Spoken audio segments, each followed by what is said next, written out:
It is heartening to note that not only are you listening in to quick questions, you're also sending in your queries. We are very happy to answer these.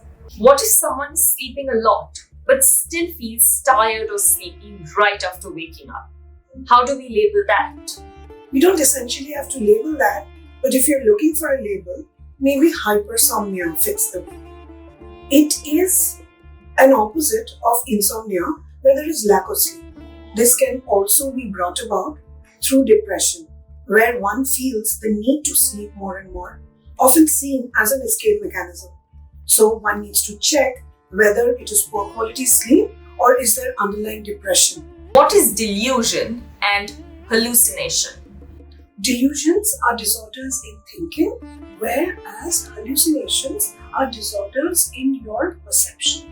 So in delusion, what happens is that there is an unshakable belief which is not culturally supported, in the sense that other people of the community do not have that kind of thoughts about that particular thing.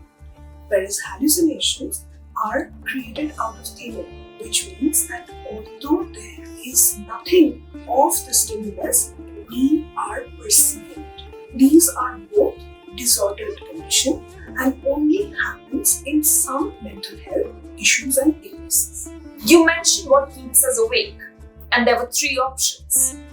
But what if there's an interplay between all of them?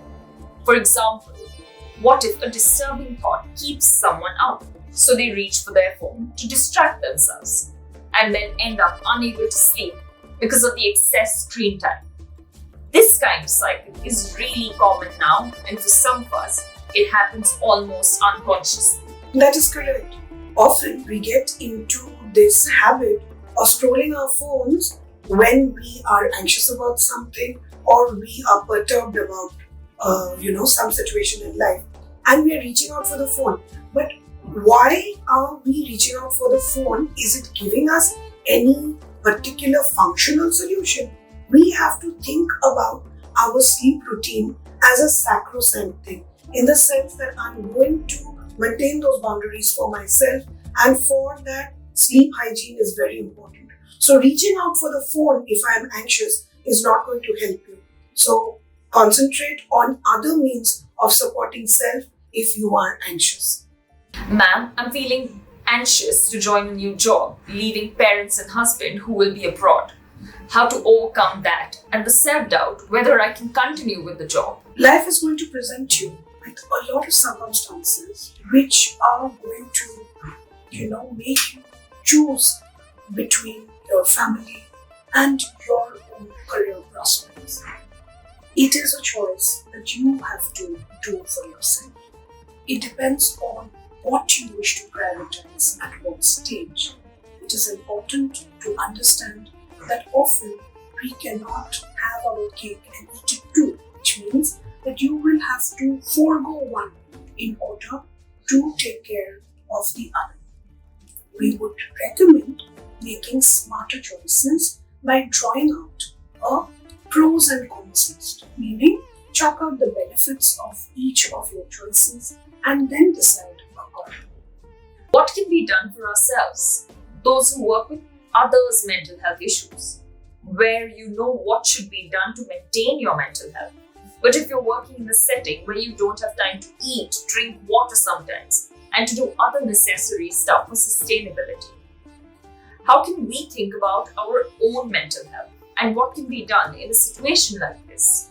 Asking this because sadly we worked so hard to come in this position today. We, the clinicians who work in hectic government hospital setups, do not have time for ourselves at all. And because of this, we are having so much of mental health crisis, frequent breakdowns, and sometimes suicidal thoughts. Most importantly, I must say I hear you. But self-care is mandatory in the field that we've chosen to work. Make sure you eat, you drink a lot of water, you sleep within manageable limits. I remember that when I was an intern, I would keep dry fruits and nuts in my pockets. I would keep a small bottle of water which I would keep on sipping while I was working with my clients. There are going to be days when even using the restroom for 2 minutes will become difficult. I hear you. I know what you're going through. But remember that nobody can pour out of an empty teapot. It is very important to take care of yourself. Take little breaks, but make sure that you're doing something which is related to your hobby or to keep yourself hydrated, to feel good. Even, wearing a little bindi to work can often do wonders to our, feeling better for the day. So it is important that we learn to take care of ourselves because the journey onward will also be similarly stressful. So as you grow as a clinician, you will understand that holding space for others is important, but it is also very important to hold space for yourself. In spite of knowing how to manage my anger, I find it difficult to utilize suggested anger management tools in real time. It takes my anger only 5 seconds to rise from 25% to 70%, after which I'm unable to control it anymore, which is why I try to control it before it's too late. My biggest problem being, despite of knowing all this, sometimes I still cross the line. That is right. And it is really important to give ourselves that time, which is why I have highlighted the importance of taking in a calming breath. It gives us time to disconnect from our feeling brain to our thinking brain.